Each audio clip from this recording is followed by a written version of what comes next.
Hi YouTube, welcome back to my channel. My name is THIRI and I focus on all things girly, whether for beauty, self-improvement. This is a safe space for us. And today is a very interesting and exciting video because I asked Reddit, specifically in the women community, advice for women in their early 20s. To any women that have gone through their 20s or even in their late 20s, what are some of the things that you wish you did different? And I have received over 43 comments and they are so insightful and I'm so excited to read them through with you all. We're actually going to sort by the best comments, and someone said, follow your gut and your instinct. This is so important. I feel like as a woman in my early 20s, I definitely understand the value of my woman intuition and as well as my gut feeling, because anytime that I went against my gut feeling, I always suffered in the end, and personally, I'm never doing that again. So, okay. Someone said, number one, invest in yourself. Invest in skincare, body. This is a solid list because when you invest in yourself, anytime that I invest in myself, whether that be making sure that I feel good, that I look good, I have something to look forward to, I'm motivated to get up and go at it with full force, and I never regret investing in myself. If I could give my 20-something-year-old self advice, stop giving so much of herself to people who haven't even earned it. I tell her to be more calculating, more discerning, and to trust less freely. I tell her to be bold in disappointing her parents, in defying expectations, and in carving out the life she truly wants, to listen to her heart. I want to take the time to actually let that comment process in my head. This kind of made me tear up because this is so heartfelt and I can feel the emotions that this person has commented. I really respect how she pointed out disappointing her parents.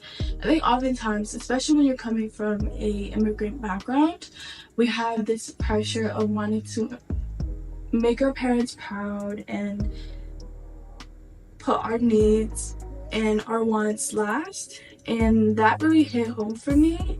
Someone said, 1, focus on maintaining health. This is a solid list. I really do appreciate how it points out make memories. Oftentimes we get so caught up in the hustle culture that we tend to miss out on creating memories with our loved ones. And as well as number 4, don't make any invasive changes to your appearance. This is advice that I'm personally taking on because I get so tempted to get my lips done, get certain surgery to change the way I look, enhance my look in hopes that it will make myself feel better, and definitely accepting myself in a way where I'm able to look back in my old photos and be like, wow, you know what? I looked okay. I mean, I looked great. I don't know why I did this and that. When we're so caught up in the present moment, present version of ourselves, there's so many changes that we feel like we hyper focus on. For example, for me, I want to get my lips done. I want to get this and that done. I want to make changes to my face. And, you know, when I look at old pictures of myself, I remember wanting to get certain treatments done, and I'm glad that I didn't go through with it, because now when I look at old pictures of myself, I'm like, there's nothing wrong with me. I look completely fine. So definitely taking that advice for sure. Someone said, decenter men. I really appreciate how this comment highlights on making friends, because you have to be super intentional. And as a grad student in a new state, it has been challenging for me to find friends and make new friends, simply because I'm in a whole completely new environment. And I would say that I have failed more than I have succeeded, and there's nothing wrong with that. I truly believe genuine friendships will come to you at the right place at the right time. So I'm not forcing it, but there has been times when I would apply myself, take initiative to go up to girls. You know, we'll have a sweet conversation, exchange contact information, but it wouldn't really get past that. And there's no hard feelings about it, you know. I don't like to force friendship. You're not supposed to force friendships. Someone said, don't try to fix anyone. You can't. It's their journey. I like how this comment highlights on don't try to fix anyone. You can't. It's their journey. Oftentimes we want to fix the people that we care about or are interested in, and just give so much more of ourselves and pour into them and bring them to their potential. But that's where you really lose yourself, is when you see the potential in them but they don't see the potential in themselves and they bring you down with them. It's the worst. This comment is a very long list. You will regret not cutting off nonsense before it becomes too much. Drama is not how real romance is supposed to work. If you're happier when it's not dramatic, go to a psychologist and see if you have ADHD. Something that really touched my heart from this comment is, don't forget to tell people you love that you appreciate them and why. I am a huge lover girl, and by lover girl, I don't mean just relationships. I am very expressive with my feelings and very vocal about how much I appreciate them. I always pour and speak life into them. So I'm not ashamed to say that I am the affectionate friend, and some of my friends aren't affectionate as much. So for the very reason that I am very vocal about my feelings and how much I appreciate them is because you never know who's going to be gone in the next day. You know, as we continue to grow older, you see it all the time. Like, the people that you went to high school with pass away. Really sad, and that's why you never know who's going to be alive the next day, and it's important to express your gratitude towards them. And I'm always a big advocate for affection. I absolutely adore this comment.